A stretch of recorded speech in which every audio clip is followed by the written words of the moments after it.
ఆక్రమణలపై ప్రభుత్వం ఉక్కుపాదం మోపుతున్న కబ్జాలు ఆగడం లేదు. కూకట్పల్లి కామును చెరువు నాలాను వాసవి బిల్డర్స్ ఆక్రమించి మట్టితో నింపేసింది. ఆ చెరువు సహజంగా ప్రవహించే మార్గంలో అంతరాయం కల్పించారని మున్సిపల్ అధికారులు గుర్తించారు. దీంతో వాసవి బిల్డర్స్ పై కూకట్పల్లి పిఎస్ లో పలు సెక్షన్స్ కింద కేసు నమోదైంది. కాముని చెరువుని సైతం మట్టితో కొంత భాగం నింపి కన్స్ట్రక్షన్లు చేస్తుండగా వాసవి బిల్డర్స్ సంస్థ చేస్తోంది.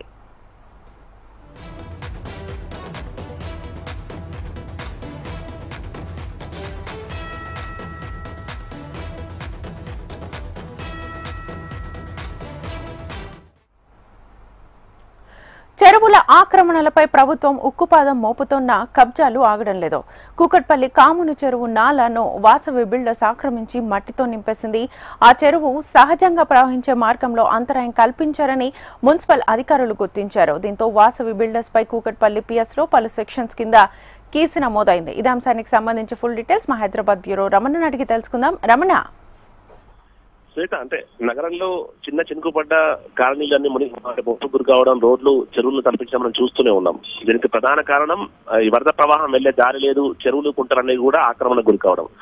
దీనిపై హైదరాబాద్ చాలా రోజులుగా ఫోకస్ చేసి ప్రస్తుతం దాన్ని ఆ నిర్మాణాలను తొలగించే ప్రయత్నం కూడా చేస్తుంది మనం చూస్తూ ఉన్నాం. అయితే ముఖ్యంగా ప్రముఖ రియల్ ఎస్టేట్ సంస్థలు, నిర్మాణ సంస్థలన్నీ కూడా ఈ చెరువులను బేస్ గా చేసుకుని చెరువులకు సంబంధించినటువంటి FTL బఫర్ జోన్ల పరిధిలోనే ఈ నిర్మాణాలు చేస్తున్నట్టు కూడా ఆల్రెడీ ఎన్నో ఫిర్యాదులు ఉన్నాయి. ప్రస్తుతం ఈ ఇన్సిడెంట్ కి సంబంధించి ఇది కూకట్పల్లి మూసాపేట్ సంబంధించి కామన్ చెరువు సంబంధించిన నాలా ఆ ప్రాంతాన్ని ఆక్రమించినటువంటి ఈ బిల్డర్స్, వాసవి బిల్డర్స్ సంబంధించి ఆ నిర్మాణ సంస్థ అక్కడ ఏదైతే నాలా పోతున్న మార్గంలోనే నిర్మాణాలు ఏర్పాటు చేసినట్టు గుర్తించడంతో ఎవరైతే ఇరిగేషన్ సంబంధించినటువంటి ఏఈ లక్ష్మీనారాయణ గారి అంటే దాని ఫిర్యాదు మేరకు ఈ కేసు అయితే నమోదు చేశారు. ఒకటే కాదు, 3 కేసులు మొత్తం నమోదు చేసినట్టుగా మనకు తెలుస్తోంది. అంటే సర్వే నెంబర్ 85, 86, 87తో పాటు 68 ప్రాంతాలు ఆక్రమణకు గురైనట్టుగా కూడా వారు గుర్తించారు. అంటే వరద ప్రవాహం వెళ్ళడానికి మనకు నాలాలే ముఖ్యం. అలాంటి నాలాలన్నీ కూడా ఈ అక్రమ నిర్మాణాలు ఏర్పాటు చేయడంతో ఆ నాలాలకు అంటే వరద వెళ్లే దారి లేక అవన్నీ కూడా ఏదైతే రోడ్లపైకి రావడం కావచ్చు, ఇళ్లలోకి చేరడం కావచ్చు జరుగుతోంది.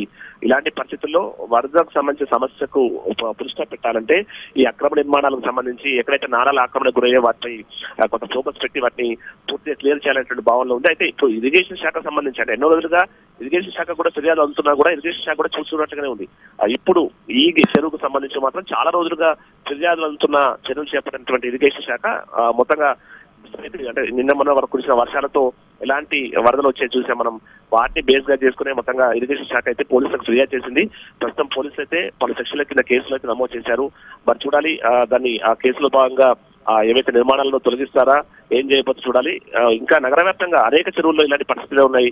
ఇప్పుడు దానిపై ఫోకస్ పెడితే కొంత మేరకైనా మనం ఈ వరద ముంపు నుంచి కొంత బయటపడొచ్చేటువంటి అభిప్రాయాలు వ్యక్తం అవుతున్నాయి. Shweta. Right Ramana, thank you.